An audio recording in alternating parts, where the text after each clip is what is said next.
Mia, a 19-year-old college student, embarks on a solo drive across Nevada's desolate Highway 50, seeking solitude but finding terror.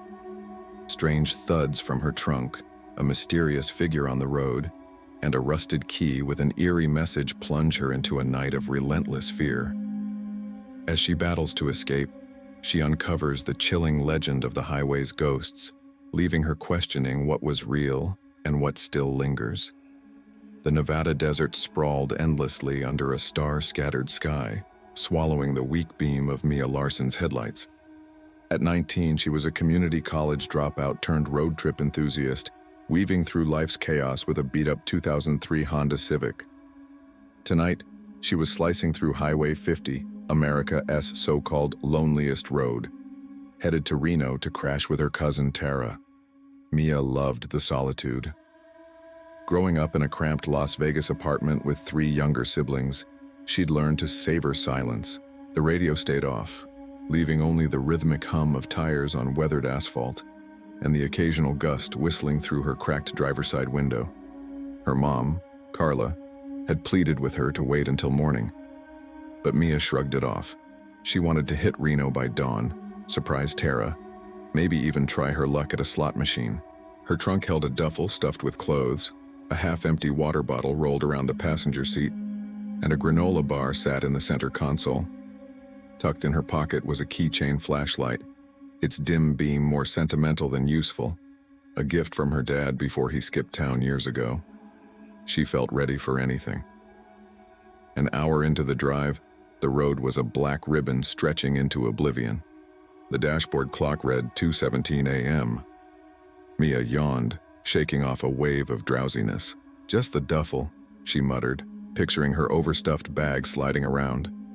But another thud came, deliberate, like a fist tapping metal.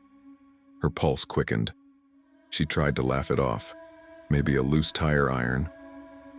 But the sound came again, steady, rhythmic.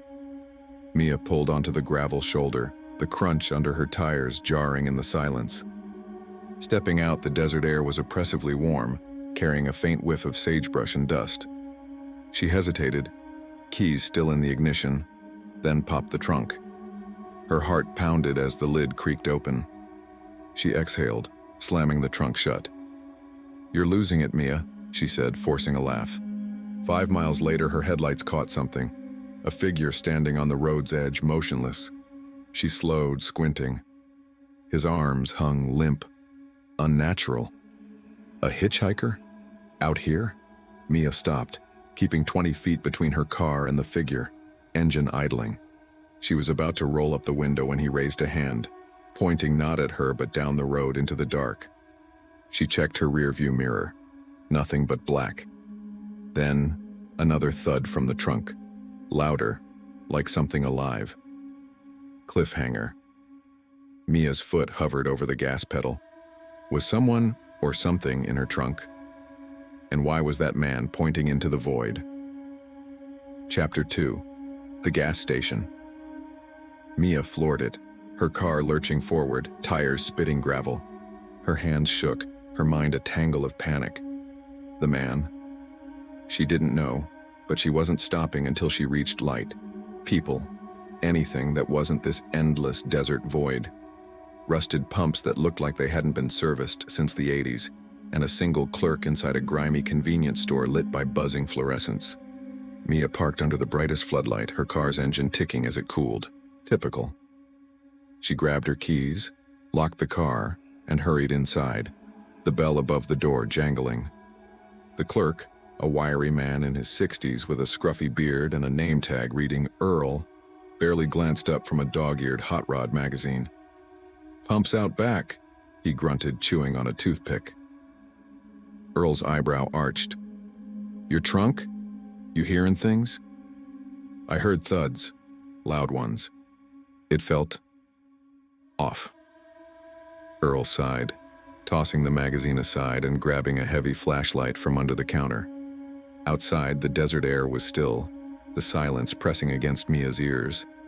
She popped the trunk, her heart hammering. But Mia noticed something new, a faint scratch on the trunk's interior, like fingernails had clawed at the metal. She pointed, her voice shaky. That wasn't there before. Earl squinted, then shrugged. It was loud, like someone hitting it. Folks hear stuff, see stuff, drifters, ghosts, whatever. Old stories round here. People vanish, leave things behind.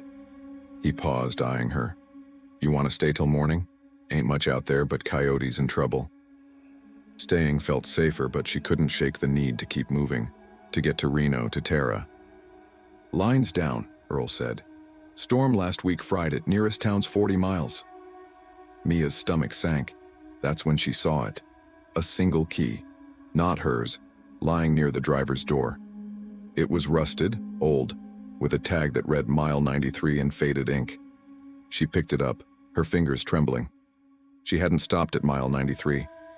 Had someone dropped it? Or placed it there? Was it a coincidence, or had someone or something left it for her to find? Chapter 3. The Pursuit. Mia's car roared back onto Highway 50, the mysterious key glinting on the passenger seat under the dashboard's dim glow. She tried to focus on the road, the yellow lines blurring as she pushed 70 mph. The radio, when she flicked it on, spat static, then a faint voice. Don't stop. Mia slammed the off button, her breath catching. Just interference, she told herself. But her hands wouldn't stop shaking. 10 miles later, her headlights caught the figure again. Same denim jacket, same low cap, same eerie stillness. This time he stood in the middle of the road, forcing Mia to swerve. She glanced back. He was gone, like he'd never been there. Her pulse pounded in her ears. This wasn't her imagination. Something was wrong with this road. The thuds from the trunk started again, louder, more insistent, like fists pounding for release. Stop it, Mia screamed, her voice breaking. The noise didn't falter. A faded sign loomed ahead. Rest area 2 miles. The key on the seat seemed to pulse with a life of its own, its tag catching the light. The rest area was a desolate concrete lot, lit by a single flickering street lamp that cast long, jagged shadows.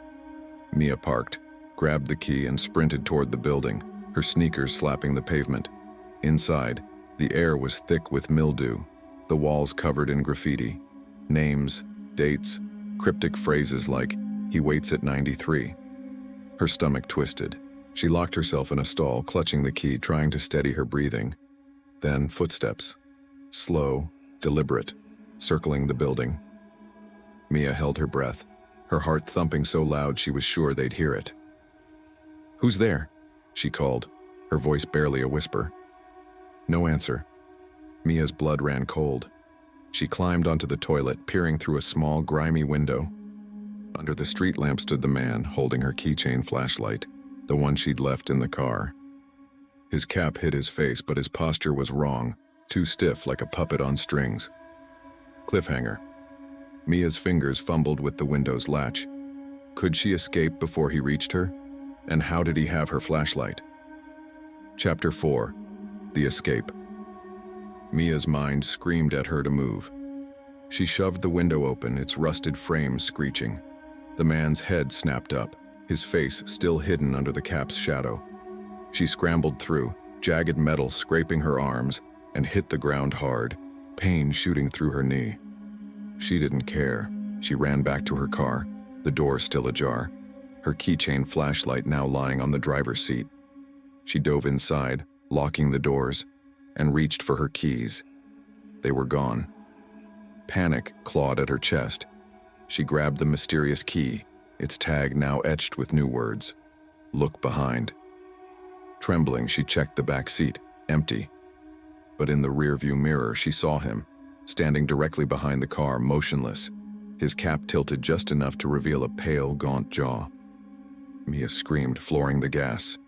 The car roared out of the rest area, tires squealing as she swerved onto the highway. The thuds from the trunk stopped, replaced by an eerie silence that was somehow worse. Mia drove, eyes darting to the mirror, expecting to see him again. She didn't stop until dawn, when she pulled into a bustling truck stop just outside Reno. The lot was alive with rigs, their engines rumbling, drivers laughing over coffee. Mia stumbled out, clutching the key, and found a group of truckers near a diner. She spilled everything. Thuds, the figure, the key. A grizzled driver named Carl, his hands stained with engine grease, took the key and studied it. Highway 50's got stories, he said, voice low. Old drifters, lost souls. They leave things, keys, trinkets to lure you off the road. Mile 93? That's where a bus crashed in '87. Nobody made it out. Folks say the driver still wanders looking for someone to take his place. Mia's stomach churned. She thanked Carl and drove to Tara's, collapsing on her cousin's couch. Weeks later, unpacking her duffel, she found her keychain flashlight buried at the bottom. She froze. She'd seen it in the man's hand, then on her car seat. How was it here?